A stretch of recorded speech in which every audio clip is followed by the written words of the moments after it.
समस्तंकु शुभ सकाल। जय जगन्नाथ। आम ओडिया न्यूज चैनल को आपनकु स्वागत। 25,11,000 जन महिलांक एकाउंट को गला सुभद्रा टंका। शुभारंभ कले प्रधानमंत्री।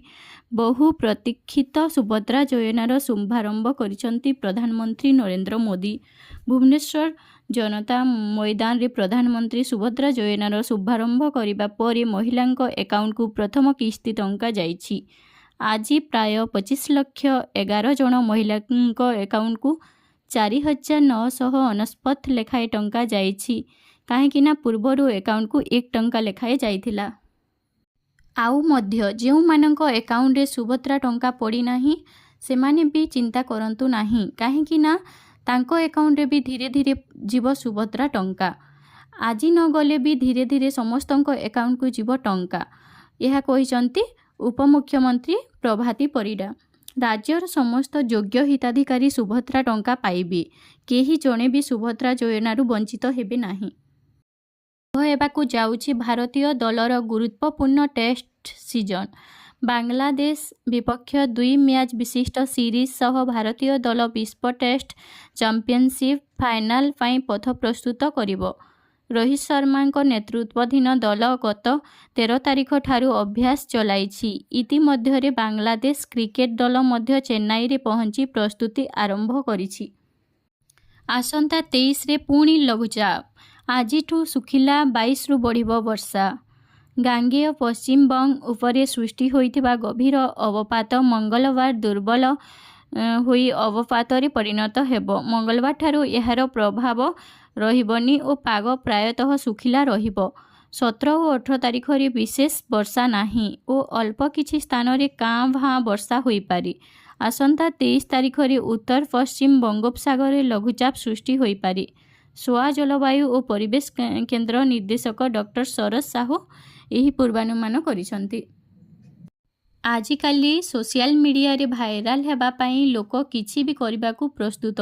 रील्स निशा एमिति घारिछि जे किछि करिबा पूर्वरु थरे भी चिंता करूनाहांती। अनेक समय रे स्टंट करी जीवन को विपद रे पकाउथबा बेली सर्वसाधारण स्थान रे प्रांक करी लोकन को भकुआ बनाउचंती।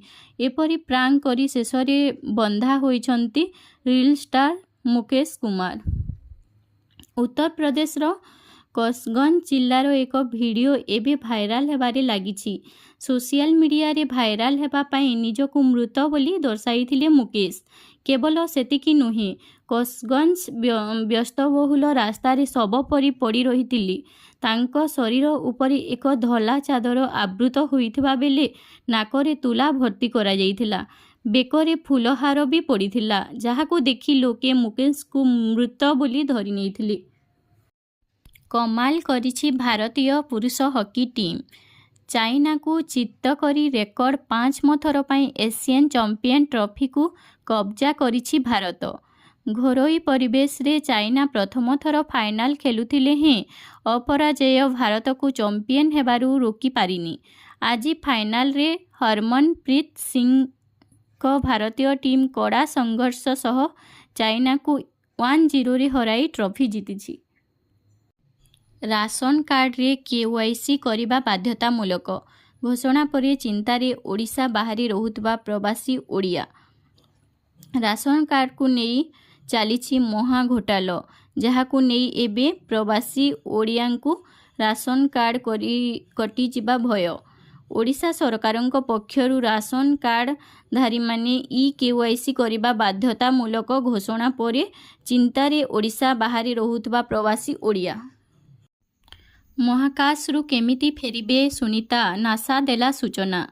भारतीय महाकाशचारी सुनीता विलियम्स एवं बुच विलियम्स महाकाश रे रहिथिबा बेले तांको फेरिबाकू नेई समस्त प्रस्तुति करा जाइछि। एहारी भितरे तांको फेरिबा विषय रे एक बड़ अपडेट देइछि नासा। आसंता फेब्रुआरी मासरे क्रू 2 मिशन जरिया रे सेमानंकू स्पेस एक्स रो स्पेस शिप साहाय्य पृथ्वी को अणाजिबा नहीं घोषणा करा जाइछि। दिल्ली मुख्यमंत्री हेबे आतिशी मल्लेना। ଆପ୍ ବିଧାୟକ ଦଳ ବୈଠକରେ ଆତିଶୀଙ୍କ ନାଁ ଉପରେ ଲାଗିଛି ମୋହର। ଏ ନେଇ ଆସିଛି ଆତିଶୀଙ୍କ ପ୍ରତିକ୍ରିୟା।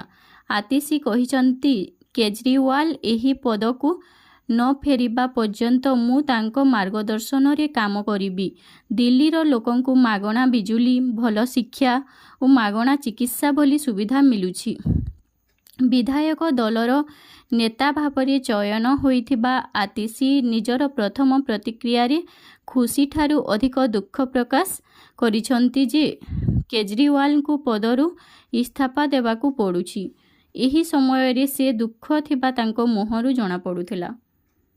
ବକ୍ସ ଅଫିସରେ ଗୋଟିଏ ପରେ ଗୋଟିଏ ରେକର୍ଡ କରୁଛି ଏବଂ ଧ୍ୱଂସ କରୁଛି ସ୍ତ୍ରୀ 2 ଏବେ ପୁଣି ଏକ ବଡ଼ ରେକର୍ଡ ଭାଙ୍ଗିଛି। ଶ୍ରଦ୍ଧା କପୁର ଏବଂ ରାଜକୁମାର ରାଓଙ୍କ ଫିଲ୍ମ ମଙ୍ଗଳବାର କଲେକ୍ସନ ସହ ପୁଣି ଏକ ବଡ଼ ରେକର୍ଡ ନିଜ ନାଁରେ କରି ନେଇଛି। ପ୍ରକାଶ ଯେ 15 ଅଗଷ୍ଟରେ ରିଲିଜ୍ ହୋଇଥିବା ଶ୍ରଦ୍ଧା କପୁର ଏବଂ ରାଜକୁମାର ରାଓଙ୍କ ଏହି ହରର ମୁଭି କମେଡି ଫିଲ୍ମ ଗୋଟିଏ ମାସ ପରେ ବି ଲୋକଙ୍କ ହୃଦୟ ଜିତୁଛି। ଫିଲ୍ମ ନିଜର 34 ଦିନର କଲେକ୍ସନ ସହ ଏବେ ଶାହରୁଖ ଖାନ ଫିଲ୍ମ ଯବାନର ବଡ଼ ରେକର୍ଡ ଭାଙ୍ଗି ଇତିହାସ ରଚିଛି। କାରଖାନାରେ ଦୁର୍ଘଟଣା, 2 ମୃତ 5 ଗୁରୁତର। ଝାରସୁଗୁଡ଼ା ଓଡ଼ିଶା ମେଟ୍ରୋଲିକ୍ସ କାରଖାନାରେ ଦୁର୍ଘଟଣା ଘଟିଥିବା ଖବର ସାମ୍ନାକୁ ଆସିଛି। କାରଖାନାରେ ଷ୍ଟ୍ରକ୍ଚର ପଡ଼ି 2 ଶ୍ରମିକଙ୍କ ମୃତ୍ୟୁ ହୋଇଛି। ଦୁର୍ଘଟଣାରେ ଗୁରୁତର 5 ଶ୍ରମିକଙ୍କ ଘରୋଇ ହସ୍ପିଟାଲରେ ଭର୍ତ୍ତି କରାଯାଇଛି। କମ୍ପାନୀ ପରିସରରେ ଚାପ ଉତ୍ତେଜନା ସୃଷ୍ଟି ହୋଇଥିଲା। ଫ୍ୟାକ୍ଟ୍ରି ଓ ବଏଲର ବିଭାଗର ସରଜମିନ ତଦନ୍ତ କରାଯାଇଥିଲା। ସୂଚନା ଅନୁସାରେ ଝାରସୁଗୁଡ଼ା ଓଡ଼ିଶା ମେଟ୍ରୋଲିକ୍ସ କାରଖାନାରେ କିଛି ଦିନ ତଳେ କାର୍ବନ ମୋନୋକ୍ସାଇଡ୍ ଗ୍ୟାସ୍ ଲିକ୍ ହୋଇଥିଲା, ଯେଉଁଥିରେ ଜଣଙ୍କର ମୃତ୍ୟୁ ହୋଇଥିଲା, 4 ଆହତ ହୋଇଥିଲେ। ତେବେ ଏହି ଘଟଣାର କିଛି ଦିନ ମଧ୍ୟରେ 2 ଶ୍ରମିକଙ୍କ ମୃତ୍ୟୁ ହୋଇଛି। ଟ୍ରେନ୍, ଯାହାକୁ ସହଜ ଓ ସୁଗମ କରିବା ପାଇଁ କେନ୍ଦ୍ର ସରକାରଙ୍କ ପକ୍ଷରୁ ବଡ଼ ଚେଷ୍ଟା ଜାରି ରହିଛି। ଏଥିପାଇଁ ସରକାର ଏକ ନୂଆ ରେଲୱେ ସୁପର ଆପ୍ ଆଣୁଛନ୍ତି।